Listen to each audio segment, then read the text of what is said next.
so happy to hear your question. This is Ask Trey on SiriusXM's Fish Radio. Hey, Trey. This is Rachel Molly.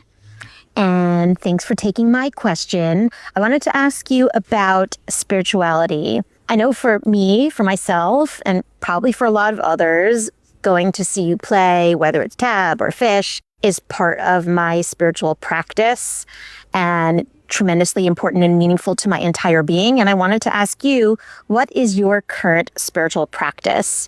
On the show day, just on a daily basis? Do you do yoga, meditate, take nature walks? Do you pray? Can you share with us what that might be or not? Thanks so much. Hi, Rachel. What a beautiful question. Oh my God, so much to say about that. Well, okay. Chapter 1 of your question. Yeah, I would say that music has always been my spiritual place because it's where I don't see myself.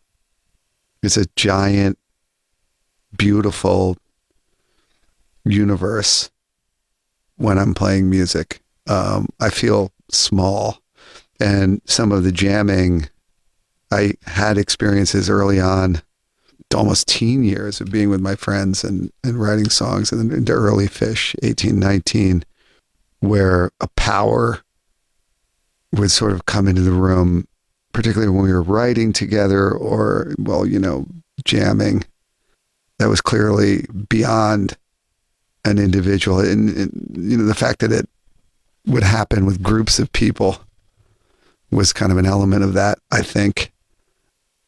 There was probably a shift. This is a funny, pretty personal thing, but I will just say, like when I started, experimenting with, psychedelic drugs and all that stuff, acid or smoking pot with my friends, and which was pretty frequent, for quite a while there was a finger pointing. It wasn't bad. It was great. I mean, in the beginning. And it's very public knowledge that I sort of went beyond that realm in that world, and where it all backfired. This thing that, that element that was part of me wanting to find spirituality. Like, I remember the first time I took acid. It was great. It was incredible. It was amazing. Life-changing. You know what I mean? 16 years old or something like that. But then, I went too far in that world and it ruined me. And then I got sober, and a lot of that experience added to sort of the spiritual practice, because I think I rediscovered something that I had lost. At that moment when I got sober, which was January 5th of 2007, part of that process is actively pursuing spirituality in other ways. It's actually one of the steps.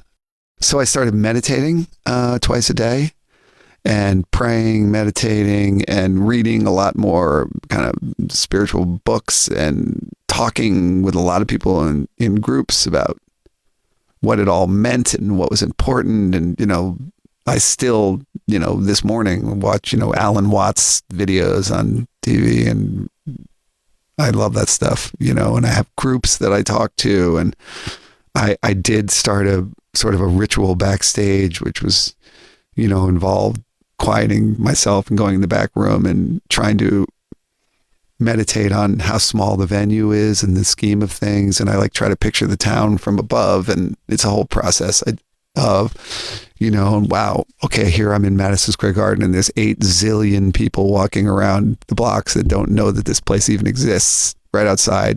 So this, don't get all up in your head about this. Then I try to picture the island of Manhattan. Then I try to picture the ocean that's around it. Then I got to pull back, oh yeah, there's another country over there, and they're having a war, or whatever it is. And then I will often do the St. Francis prayer. I don't know if you know that. I love that before I go on stage, that kind of thing. But mostly it's about not forgetting the interconnectedness of everything when we go out there, that, I'm going to walk out onto this stage, and I try to say this thing in my mind. This is probably the biggest part of the whole thing today. I do always do this. As I'm walking up the stairs, I say something that I learned from Ella Fitzgerald used to say this. And I thought I heard it once and I was like, that's it. She got it. And that's when I'm walking up on stage, I'll say, we're all here. Like as I walk out, I'm like, okay, we're all here. Meaning everyone who's supposed to be in this room right now is here. And this is a unique, magical collection of people. Everyone is equally contributing to whatever's about to happen. And I like look out at all these people. I try to like look at the last room. I'm like, we're all here. The ushers, we're all here. You know, somebody missed the concert and they're sad that they missed the concert, but that wasn't their particular concert they were supposed to be at. Once it starts, this is it. There's my friend John over there behind the drums who I love. And there's, you know, Gary or whoever it is. And there's, you know, the person in row 18B and they decided to bring their daughter tonight and that person's here and like, we're all here. And that's probably where my spirituality is right now. Like, I feel like stuff happens for a reason and it's a reason that involves everybody. And then the other thing I'll say, and this is still to Rachel, is that the great thing about having your whole life implode publicly in front of people, which I did have that happen, and, you know, going to jail and all this stuff, is that I was wrong about everything. I was so wrong. How could I have been so wrong? You know, like everything was going so well and then it didn't. And I thought that was a tragedy in that moment. And I was wrong. It was the best thing that ever happened. I was completely wrong.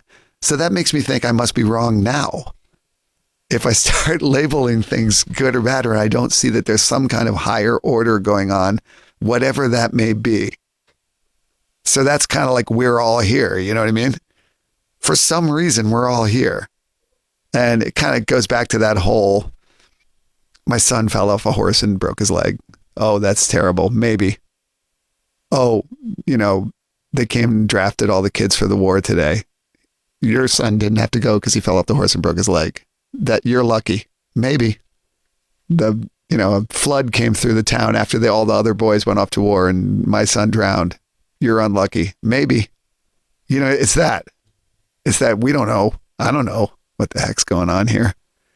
So I just try to go up there and like feel the vibration of all the people in the room and like, we're all here, and just listen and just like roll along like you're the crest of a wave, like in a big jam or something, but it's only up there for like a briefest second, then poof, it's back down into the ocean, and that you're really the ocean. Like you're not really the wave, you're the ocean.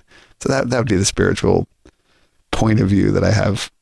So in a certain sense, maybe some of the spiritual concept revolves around community and friends and, you know, the blessing that we've all got to be together. I don't know, one of the songs that I like to sing that, you know, an older song is like Strange Design. Maybe that sums that up about the companions. Rachel, maybe I'll play one of the versions of that from the solo acoustic tour, because that was a very stripped down version where it's really just about the lyrics.